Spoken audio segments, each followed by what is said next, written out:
Okay,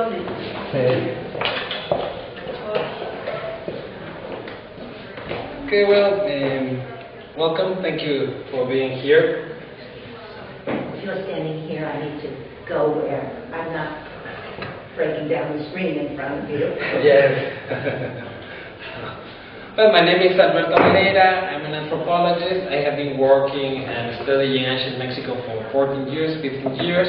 We have been doing some lectures about ancient Mexico. We started last week with the first one was about the meaning of the name Mexico and the coat of arms in the Aztec worldview. Then in Friday we make another lecture, a first approach to Mesoamerica as a cultural area and the Olmecs. The Olmec is the first civilization of ancient Mexico. Now we're going to give a lecture about Teotihuacan. Teotihuacan was the most important city of Mesoamerica, of ancient Mexico. I think there was a little mistake in the Atención. They put that today was going to be the Olmecs, but the Olmecs was on Friday. So I'm sorry about that. But well, I think you're gonna like what we're going to see about Teotihuacan. Yes. Well, Teotihuacan is 50 kilometers from Mexico City. If you go to Mexico City, you have to visit the pyramids of Teotihuacan, famous because of its sun and moon pyramids. And well, something very important is to see how deep is the history of Mexico. For 30,000 years, the culture that developed here was a hunters and gatherers culture. But then, around 4,500 years ago, because of corn or maize, a lot of cities began to develop in what is Mexican territory nowadays. There are only 6 places in the world where human being created what we call civilization. One is Egypt, one is actually Iraq, Mesopotamia, one is the Indus Valley, the other one is China. The other one is South America, Los Andes, and the 6th place is Mexico. Yes. So, well, anthropologists have divided the cultural area known as Mesoamerica in different regional areas. Today, we're gonna see and make an analysis of the main city of central Mexico. But we're gonna see that Teotihuacan had a lot of relations with people from Oaxaca, with people from the Mayan area, with people from the Gulf Coast area, with people from the north part of Mesoamerica. Yes?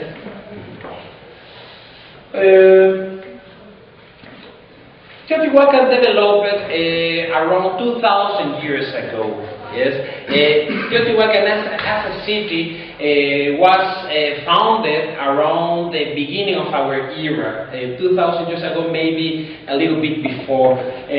Why Teotihuacan was created? Well, we have some hypotheses. Let me show you.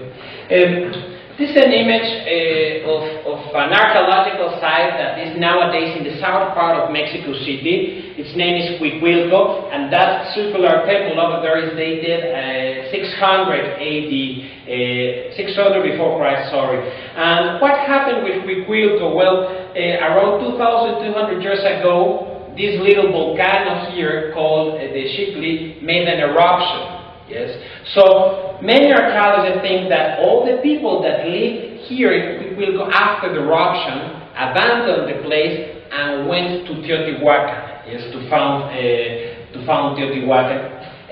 Huicuilco is very important because, for example, in Huicuilco we have the first images of the fire god. This is the oldest image of the fire god. In Nahuatl, its name is Huehuetel, which means the old god or the old sacred energy. Yes, and we're going to see that Huehuetel from the Huicuilco times until the Aztecs is always represented like that. An old man seated cross-legged, and at the top of his head or his back it has this kind of vessel where the fire was light on. Yes. Well, Huehuetel was one of the main gods of Teotihuacan. We have a lot of stone sculptures of Huehuetel, or the fire god. So that's why many archaeologists think of this connection between Cuicuilco and Teotihuacan. Also very important,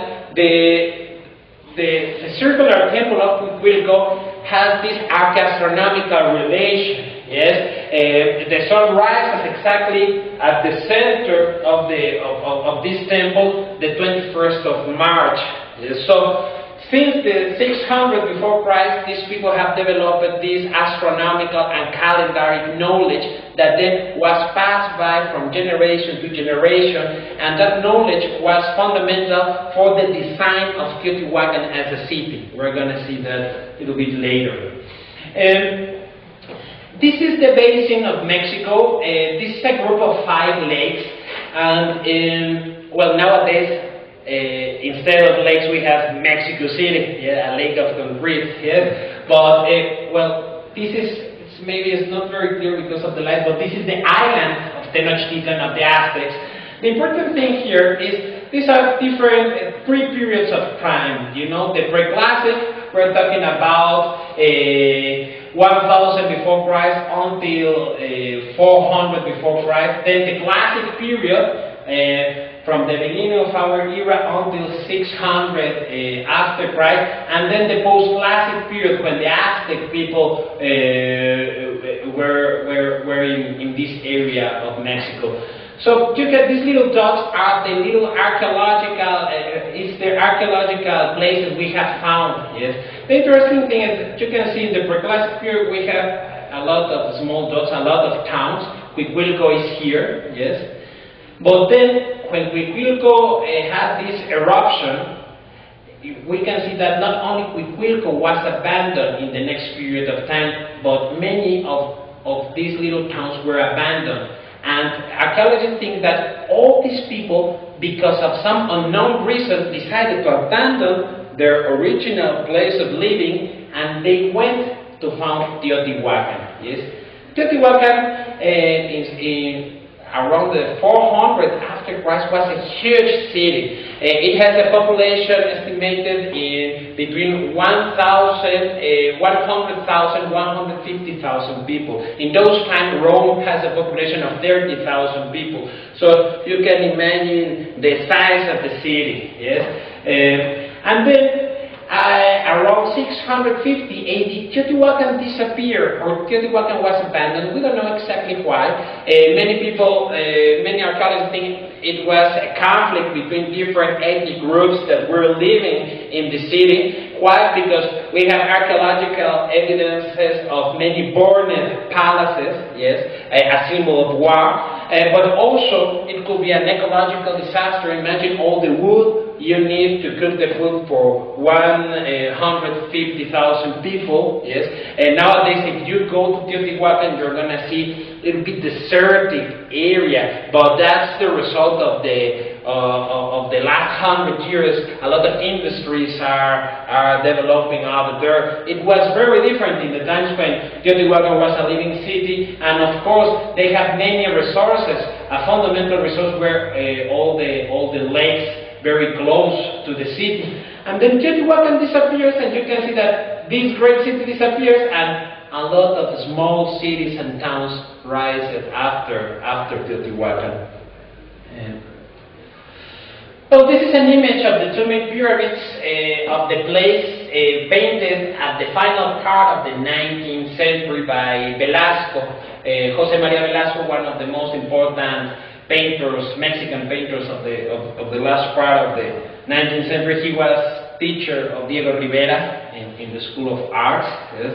So the pyramids look like that before the presidents of Mexico in those days, Porfirio Diaz, the dictator, decided and asked to one of the most important archaeologists in those days, Leopoldo Batres, asked to restore the Pyramid of the Sun because of the celebrations of the centennial of the independence. So Leopoldo Batres started to work in the Pyramid of the Sun in 1905, so it will be ready in 1910. But well, the excavations he made are nowadays, well, very criticized because, well, for example, he used dynamite to take out all the trees and the soil that was over the pyramids.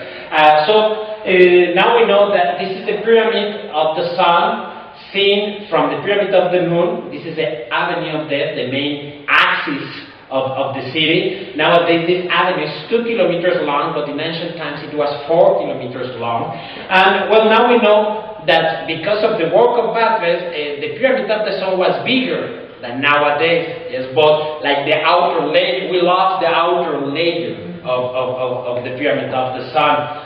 Well, let's remember that in those days archaeology was not a science. Yes, it was some years later that scientific archaeology arrived to Mexico thanks to Manuel Gamio, that studied in the United States with Franz Boas, one of the most important anthropologists. Well, this is the pyramid of the moon. This is the pyramid from which this picture is taken. Something very important in every archaeological site of ancient Mexico is the correlation between the architecture and the natural landscape. Yes, in every archaeological site you're going to see this harmony between the landscape and architecture. And in Teotihuacan, it's really clear. Well, this is not a very good photo. Let me see if I have one, but. Well, there's a mountain at the back of the pyramid of the sun, and for example, I'm going to show you another photograph. Well, this is also the pyramid of the moon.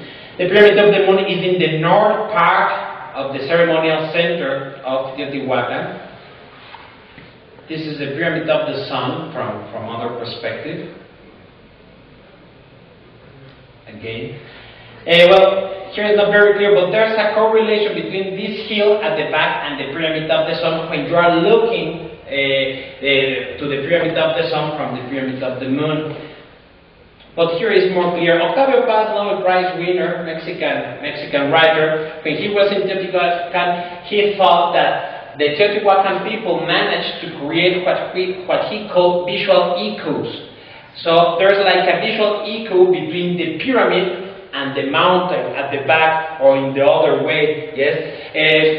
And this can be seen in many archaeological places in Mexico. And of course, there's a relation, a symbolic relation between the mountain and the pyramid. In Nahuatl language, the language that was spoken by the Aztecs and many other peoples of ancient Mexico, the name for pyramid is Tepet, which literally means hill or mountain. So a pyramid or a temple in pre-Hispanic times was a man-made mountain. Yes, and the Nahuatl name for this mountain at the back of the pyramid of the moon is Tonan or Tenan, which means our mother or the mother. So this hill is the mother of all the people of Teotihuacan. And why? Because, well, these people thought that in dry season all the water was kept inside the mountain. So the mountain is the source of life, not only of water, but also of wood and also for hunting. Yes, and many of the rivers that gave water to Teotihuacan started or had its beginning in this mountain.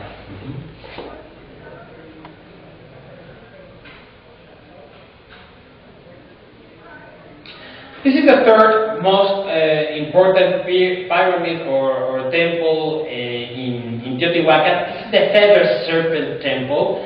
We're going to see that just last year they discovered a tunnel in the underground of the pyramid, and well, now they built a small robot that could go inside the tunnel. We don't know what's at the end of the tunnel, but something huge. We're going to discover something huge. It's a tunnel that was made by the Teotihuacan people 1,800 years ago, and the archaeologists think that that tunnel was a representation of the underworld. Yes, we're going to see a lot about the symbolic meaning of this beautiful temple. And well, here this is the nowadays you go to the main plaza and you see this facade, but at the back of this facade here we can see the first one made by the Teotihuacan people. And this is one of the great examples of the integration of architecture, painting, and sculpture in ancient Mexico. These are the original colors of the facade of the Feather Serpent Temple. Yes, we can see here, you can see a side view of the famous Feather Serpent of Quetzalcoatl. This is the rattle of the snake. This is the body of the snake, like moving. Yes, and this is the side view of the serpent head. Yes, well, this is the front view of the same serpent. Yes, sorry. This is the Feather Serpent Temple, and this strange thing here. Well, there have been many discussions about what is the meaning of this sculpture.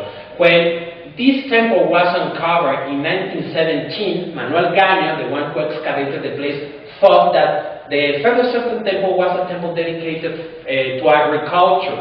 Why? Because the feather serpent has many meanings, but one of its main meanings is a wind god. So he said, okay, the feather serpent here works as the wind god, and this one, he thought it was Tlaloc, the rain god, because of these two rings here. Yes? So he said, the wind god and the rain god, it's a temple dedicated to agriculture. But in the 90s, a Mexican and a Japanese archaeologist made some excavations around the temple and inside it, and they have a different proposal. First of all, they don't think this is Tlaloc, because one of the things that distinguishes Tlaloc as a rain god is these two rings in its eyes. Yes, but these two rings are not in the eyes of this deity.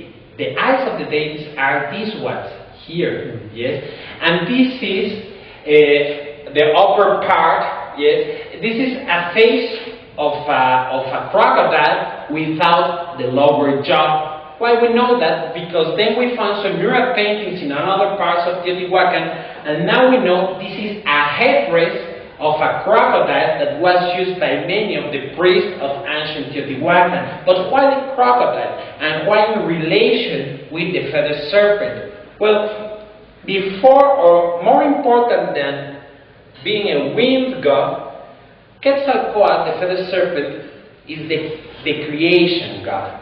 In the myth, in one of the myths, they say that Quetzalcoatl, with his twin brother Tezcatlipoca, the smoking mirror, were at the beginning of time, and there was only a great ocean, and in the middle of that ocean there was a crocodile lying there. Yes?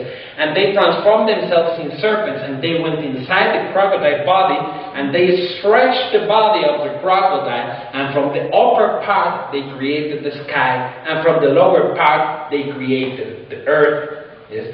So both sculptures are related with the creation of the universe. But not only that, Quetzalcoatl also is the creator of the calendar system, and they say in the legend or in the myth that Quetzalcoatl created the calendar with his grandparents, and the name of his grandmother was Zipacli, which means literally crocodile. And in the Nahuatl calendar, the first day is named crocodile. So, from different perspectives, these archaeologists found out that this temple is related with the beginning of the cosmos and with the beginning of time. Not only that, this is like an overview of all the plaza of the feather serpent. The facade, this facade is here, yes, and this is a part of the pyramid or the temple that was put there several centuries later. Yes, so for many centuries, the feather serpent temple was only that. But then, at 300 after Christ, some political changes happened in Teotihuacan, and these people decided to cover this beautiful facade, and they put this one that didn't have any sculptures, only red painting. Yes, we don't know exactly what happened over there, but many archaeologists think that there was a change in government, there was a change in the ideas of the leaders of the city. Yes, but thanks to that, this facade is so well preserved. Yes. Thanks to the second facade put there. Well, they made some excavations in the sides of the temple and inside it. And they found a lot of burials. But all the burials were in groups of numbers related with the calendar. For example, inside in the middle of the pyramid, they found a group of 20 people, the 20 days of the indigenous month. They find a group of 9 people. 9 are the 9 levels of the underworld in their worldview. Yes? They found a group of 18 people, the 18 months of the solar calendar of these people. Something very important is that almost all the bodies found there were bodies of men, of young men, and many of them were in this position. So they think they were prisoners of war, because they are men, young men, and also they have a lot of offerings like how you call the point of arrows, yes, surrounding them, and they have these collars with the lower jaw of another warrior. They were like prophets, so they have, you can see that offering in the Site Museum of Teotihuacan, and there's a reproduction in the National Museum of Anthropology in Mexico City, so you can see these beautiful colors with lower jaws. Remember that the sculpture of the crocodile doesn't have a lower jaw also. So nowadays it's not a temple for agriculture, but a temple dedicated to time. Well, this is a computer reconstruction that the National University is making nowadays. Something very important, you just saw some pictures of the 2 main pyramids or temples of Teotihuacan, but when we are at Teotihuacan, we have to use our imagination, because they were not like that. All Teotihuacan was a red city. Yes, it was a red city, and when you were walking, well, let me show you this. This is a side view of the Feather Serpent Temple. This is the facade with the sculptures of the Feather Serpent and the crocodile. This is the newer facade put there like 1,700 years ago. And this is a tunnel they just found 3 years ago, and that they were able to put the robot inside it just last year. So, well, only because it's so deep, they think it was a representation of the underworld. But remember that the Feather Serpent Temple represents this like primal mountain, like the crocodile in the middle of these waters, of this primal ocean. So all this great plaza represents this primal ocean, and the ocean is related with the underworld. If we see, we have a lot of murals in Teotihuacan, representation of the underworld, and one of the basic elements is water. Yes. So, well, we don't. The robot managed to go through until this part of the tunnel, and then it went to this. Yes, and then it was able to get to the last part of the tunnel. But well, for being able to uncover all of this is going to take a lot of time, but something is waiting for us over there. Have they found anything? Any painting or anything? No, in this moment, no, but the robot was, it was very little, and it was not able like to do this, no? The main purpose of this first robot exploration is to see if they were going to be able to take out all the stones without problems of the roof that going down. Yes, but it's very probable that at the end they're gonna find a chamber as the one found in the cave below the Pyramid of the Sun. I'm gonna show you some images. Yes, and all the area of Teotihuacan is full of natural caves, but as the one in below the Pyramid of the Sun, it was a natural cave, but they worked on that natural cave and they gave it a very special shape. We're going to see that a little bit later. This is part of the plaza of the Feather Serpent Temple. It's one of the biggest plazas in all ancient Mexico. In a ritual here, you could have 30,000 people gathering together in this plaza. And well, this is a map of all the city. When you go there, you only visit this central part. And nowadays, of all Teotihuacan city, we only have less than 10% of it excavated. The city was huge. Yes. And the interesting thing is that for many times we have this question, who were the Teotihuacan people? We don't know exactly who were they. We don't know exactly what language they were speaking. Most of anthropologists think that they were speaking Nahuatl language, but some other think they were speaking Otomi. The Otomi people were before the Nahuatl people in the central part of Mexico.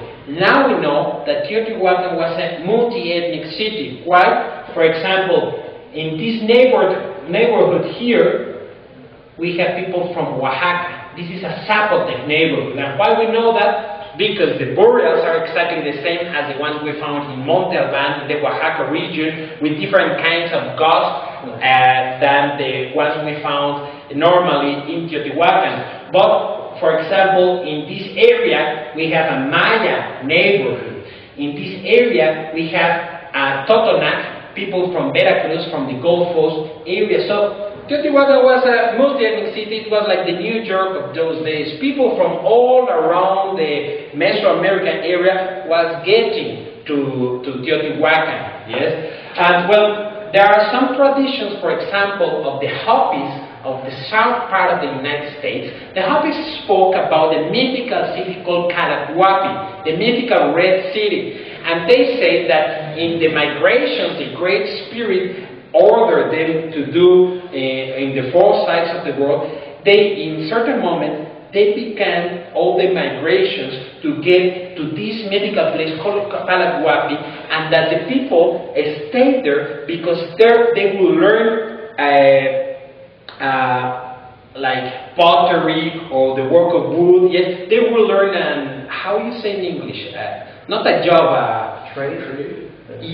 Yes, and they will learn how to gain their life doing some handicraft stuff, but also they will be taught in all the cosmic worldview of these people. And the Hopi says that Calaguapi began as a small village, exactly the same archaeological data we have of Teotihuacan. Teotihuacan started like a small village of around 5,000 people, around 200 before Christ, when Cuicuilco was covered by the volcanic eruption. And then began to grow until it got to its peak in 400 after Christ, and then it was abandoned in 650 after Christ. The Hopi says that Calaguapi ended because problems of different tribes, they began to fight against each other, and that was the end of Calaguapi. But they spoke of Calaguapi as having two main temples in the shapes of pyramids. Yes. So, and that they will learn out there, first of all, this idea of the cyclic eras. Yes, an idea that is present all over Mesoamerica. The Aztec people call this era suns. So we have 4 suns before the 5th age, that for the Aztec people, the 5th age was created in Teotihuacan. So a lot of synchronicities, and there's Carl Taube, an anthropologist, has found some murals in Teotihuacan that are showing a goddess that for him is a goddess related with tribes of the south part of the United States. The Hopis spoke a language related with the Nahua, the great Nahua family. So after 200 years of archaeology in Teotihuacan, we're only starting to know about the complexity of social dynamics over there. How does the timing work? They said the Anasazi in New Mexico, in that area, left at one point. Could it be that they migrated this way? Does that fit time-wise? I can't remember. I think the Anasazis abandoned their archaeological place over there much more later than Teotihuacan, but it's very probable, as Taube thinks, that the Hopis in their migrations came to central Mexico, and then they went to the north, south part of the United States. They founded all the cities, and then all the cities were abandoned in a certain moment.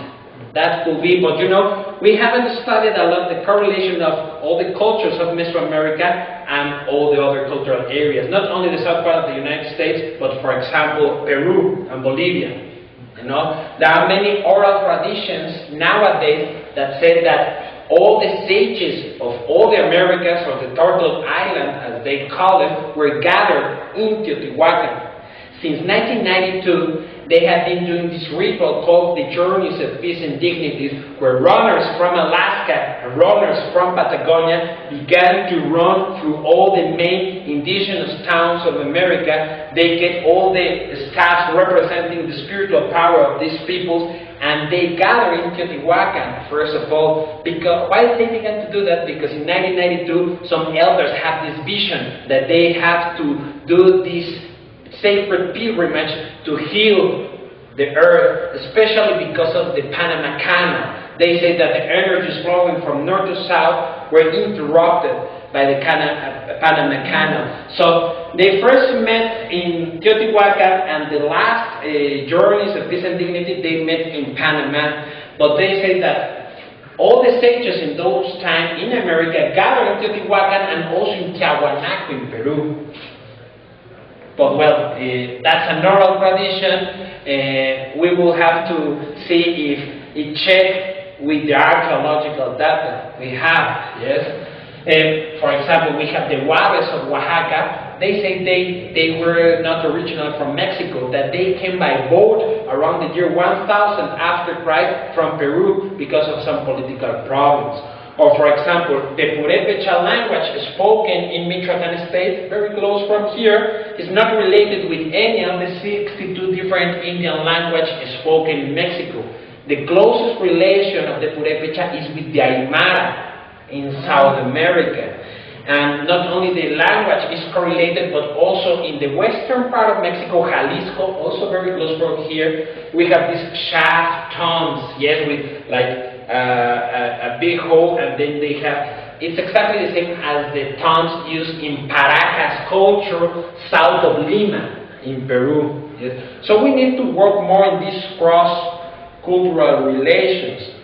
Do you have any examples of relationship to the Hopi culture? Well, the Calcaue has this article related with the spider woman, very important in the myth, and he found some murals in Teotihuacan that he thinks is the spider woman, yes? And the other will be this myth of Palathuapi. Some Hopis think Palathuapi was Palenque in the Mayan area, but some other think that it could be Teotihuacan, because Palathuapi literally means the Red City. Teotihuacan was the Red City, and we know it was multi-ethnic. There's a great book of the Hopis written by Frank Waters. It's called The Book of the Hopis, where you have this, the basic worldview of the Hopis, and another correlation is this idea of the different eras, you know. So, this was Teotihuacan at its peak. You know, it's huge when you are there, and you imagine nowadays, it's very difficult to make excavations here because nowadays we have 5 little towns surrounding the city. We have San Francisco, we have San Martin, we have San Juan, we have San Sebastián, and we have Santa Maria. Of those 5 towns, all of them were ancient Teotihuacan neighborhoods. Like for example, San Francisco is called San Francisco Mazapan. It preserved its Nahuatl name. Santa Maria, it's very curious because Santa Maria, that is a little town that is at the back of the Feather Serpent Temple, is called Huatlan, the land of the serpent. No? The only town that was founded by the Spaniards is San Juan, yes, that is here. The other towns were the remnants of the huge city, and still nowadays I made fieldwork one year in Teotihuacan, and I have a friend of mine, an elder called Don Marcos. No, Don Marcos lives in San Francisco, Mazapan, here at the back of the Pyramid of the Sun. He said he's descendant of the ancient priests of Teotihuacan, and he had a very special way of interpreting all the images of the murals of Teotihuacan. Yes, and well, he says that Teotihuacan is much more older than the archaeologists said. But well, that's interesting thing of combining the different sources of knowledge, not only the archaeological data. I think it's very important to hear what the people that have been living there for generations has to tell us. Yeah. So this is the map of Teotihuacan, and this is the central part of Teotihuacan. So the Feather Serpent Temple we just saw is here. at the south part of the Avenue of Death, yes, then you can see that the avenue passed through 5 great plazas, yes, until you get to the last and most important area of the city, where the Pyramid of the Sun and the Pyramid of the Moon is. It's very interesting because the level of the floor here is 20 meters lower than the level of the floor here. So the Avenue of Death also worked as part of the complex drainage system of the city, and all the water of the drainage system flowed from north to south. And in this part, the Avenue of Death is crossed by the San Juan River, the main river of the city, but the original course of the river was not that. They changed it, the original course of the river.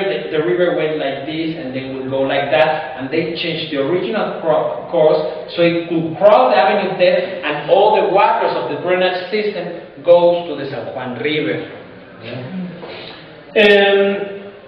Well, there are many also interpretations of the design of the city. It's very interesting that the Avenue of Death had 7 levels, no? 7, very important number in all traditions, and 7 chakras, but also it's very important for the Nahuas, for example. They say they come from a mythical place called Chicomosto, the place of the 7 caves, yes? But also, many people see it as a human body, so it will be the spine, yes, and the Pyramid of the Moon will be the head, yes, and the Pyramid of the Sun will be the heart.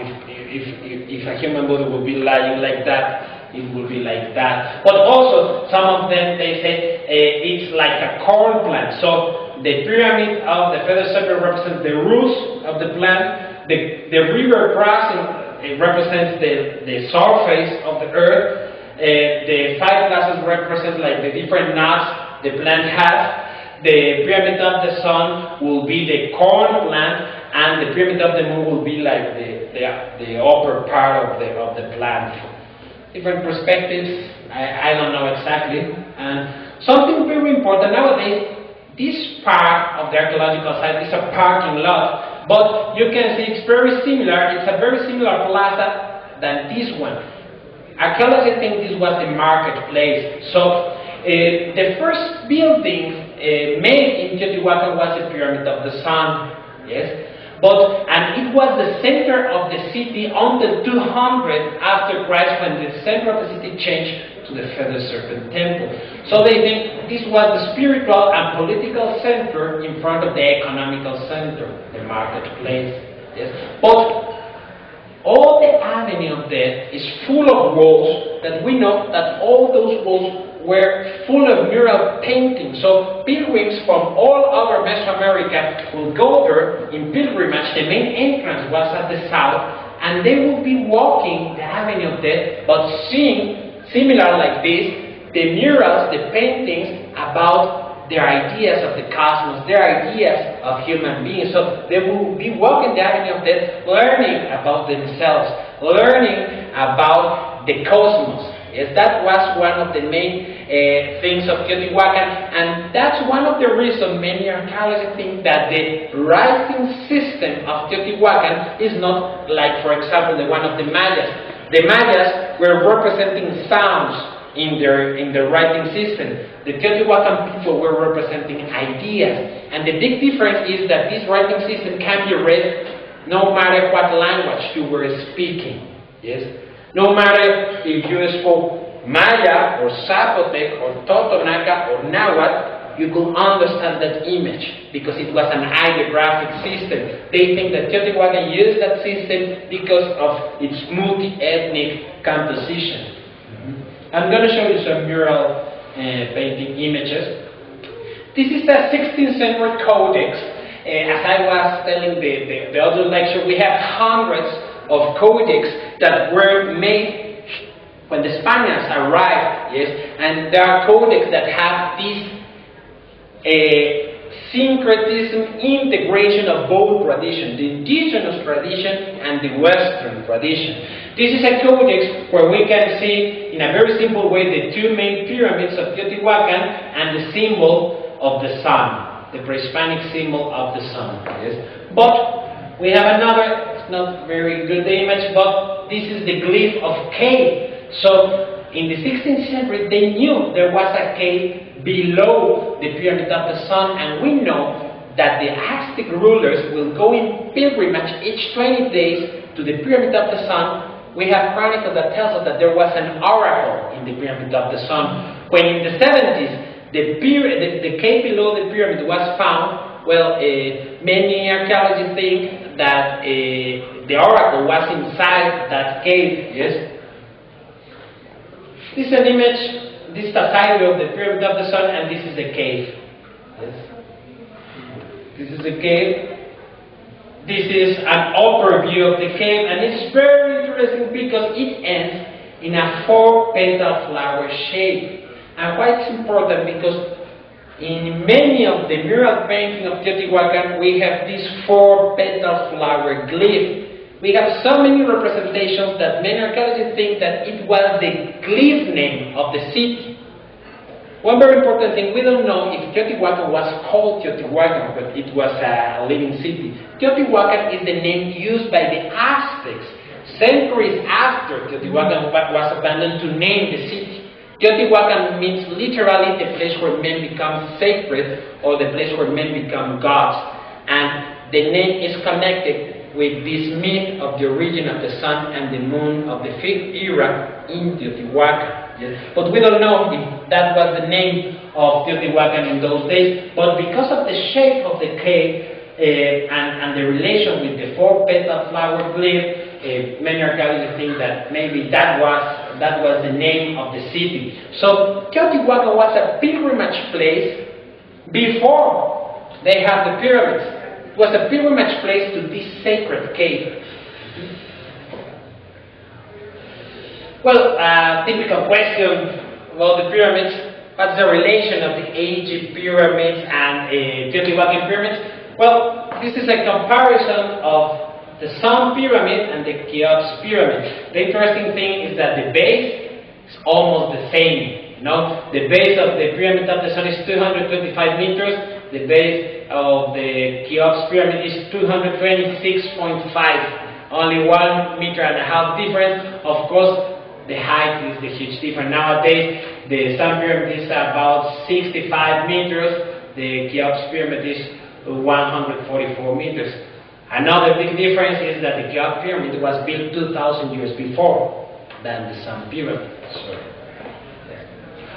Well, something fundamental for all the ancient cultures, not only the ones in Mexico, but for example the ones in Egypt, or the ones in China, or the ones in Cambodia or India, was the movement, the apparent movement of the sun in the horizon through the year. This movement was fundamental for the organization of society here in Mexico. And we have a very important correlation between the sun moving through the horizon through the year and the pyramid. Yes? Many people think that the pyramid of the sun is aligned with the sun setting and the sunrise the 21st of March. And nowadays, the only day you don't have to go to Teotihuacan is 21st of March, because there are going to be thousands of pilgrims dressed in white with this idea that if they go that day to the top of the pyramid of the sun, they are going to have all the good vibes of Teotihuacan. That began to happen 20 years ago. First in Teotihuacan, now all the archaeological sites in Mexico in those days, they have this kind of postmodern rituals, yes? But the important correlation with the sun in Teotihuacan is not the spring equinox. The pyramid is aligned with the sun first 29th of April. And why 29th of April? Well, 29th of April is exactly 52 days before the summer solstice day. Why 52? Well, 52 years for these people was like a century for us. 52 is 13 times 4. 13, a sacred number, very important in the calendar, for the 4 cardinal points. So 52 days before the summer solstice day, the pyramid is aligned with the sun. But more important is that 29th of April is pointing out the beginning of the rain season. Still nowadays, even with climate change, the rain season starts the last week of April, the first week of May in Teotihuacan. So it has a very practical purpose. Yes, the priest could know when was the best time to plant the corn. Then we have the summer solstice, and you know the summer solstice is the northward point in the movement of the sun, and then the sun returns and again is aligned with the pyramid the 13th of August, 52 days after the summer solstice. So we have this period of 105 days, 52 days, 2 days before, 52 days after, and the summer solstice, 105 days. The days that are left in the year exactly are 260. The numbers of days of the ritual calendar. Yes? And this way of dividing the year in 105, 260 is not only present in Teotihuacan.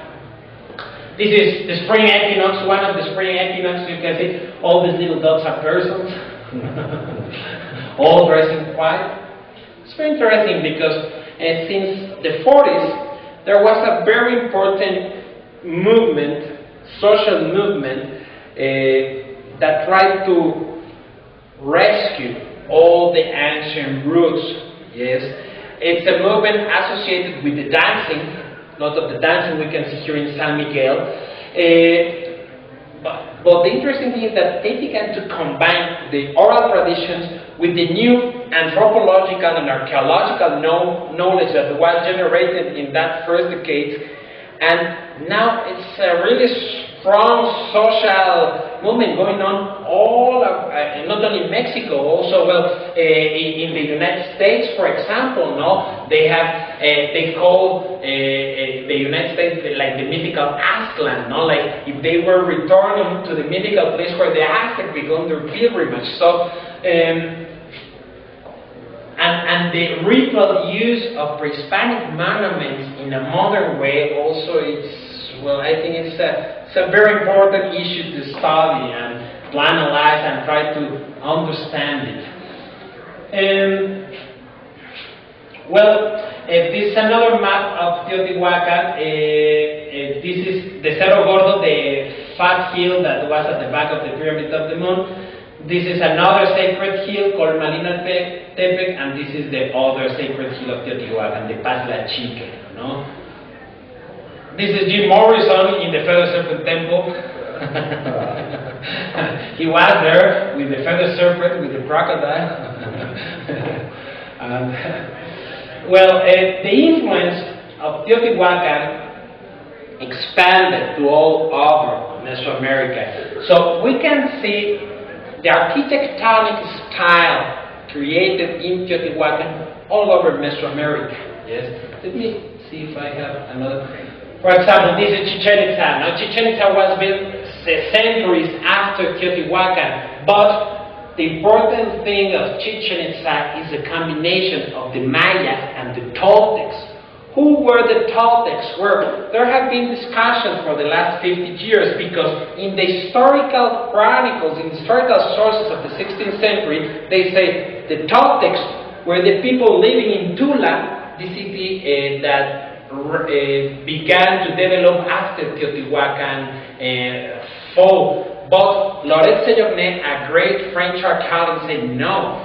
If we check the archaeological data, the primal Toltecs or the first Toltecs are the ones of Teotihuacan, the ones that created a tradition that expanded all over Mesoamerica. So Chichen Itza has a lot of Toltec influence. And when we talk about Toltec, we are talking not only about Tula, but also about Teotihuacan. Yes? This is Xochicalco. It's a world heritage site near Cuernavaca. It's a beautiful place. Not many people go there, and so usually it's great to be there. Few people.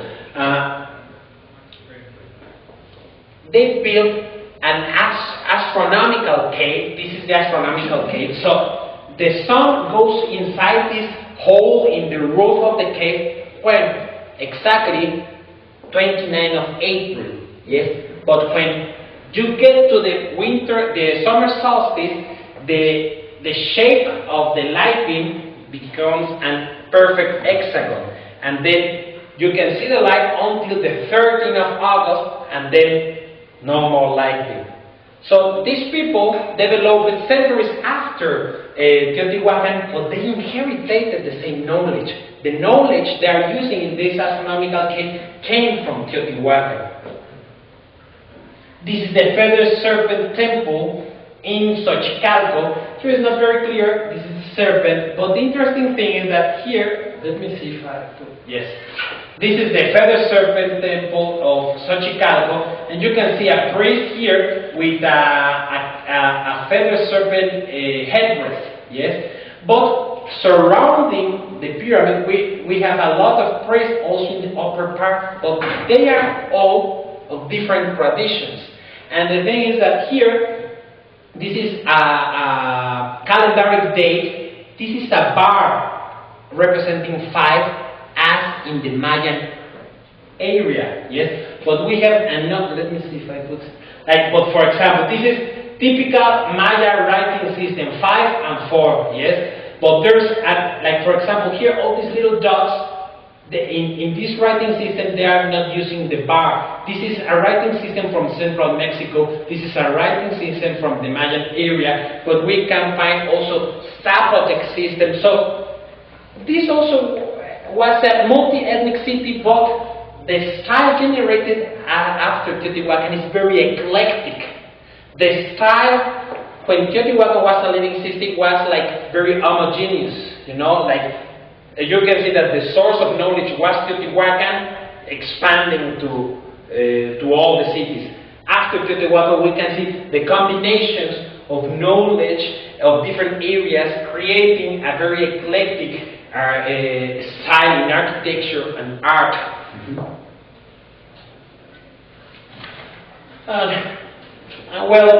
This is an idea created by Miguel Covarrubias, trying to search for the unity beyond diversity of the different cultures of ancient Mexico.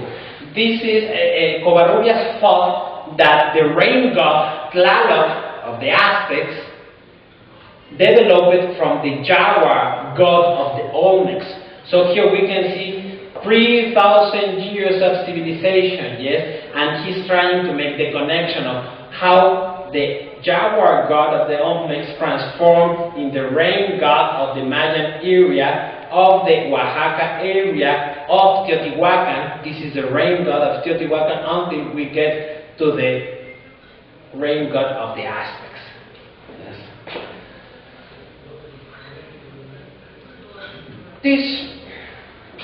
This nowadays is in the Teotihuacan Hall of the National Museum of Anthropology.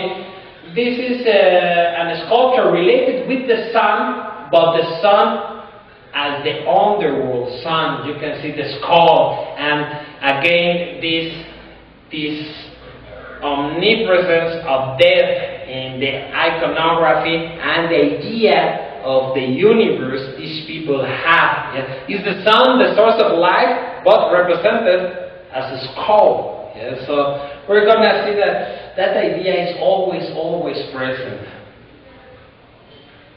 Close up. Something very interesting is the tongue. Why? Because it's very similar to the central face of the Aztec calendar stone made several centuries after, and also a basic element is the tongue, the outside tongue. This is typical Teotihuacan pottery.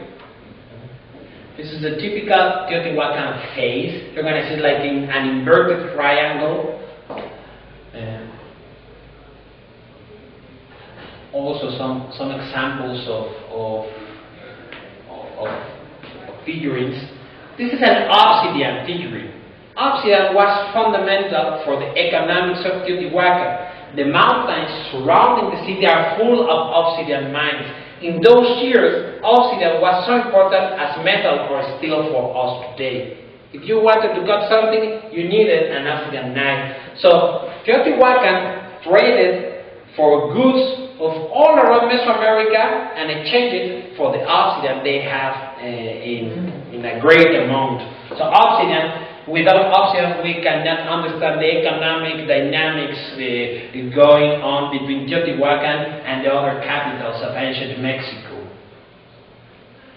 Not a very good photo, but what these small figurines can tell us is like the typical and common life of Teotihuacan. This is a woman, and we can see how they use their hair or headdress, the little child here.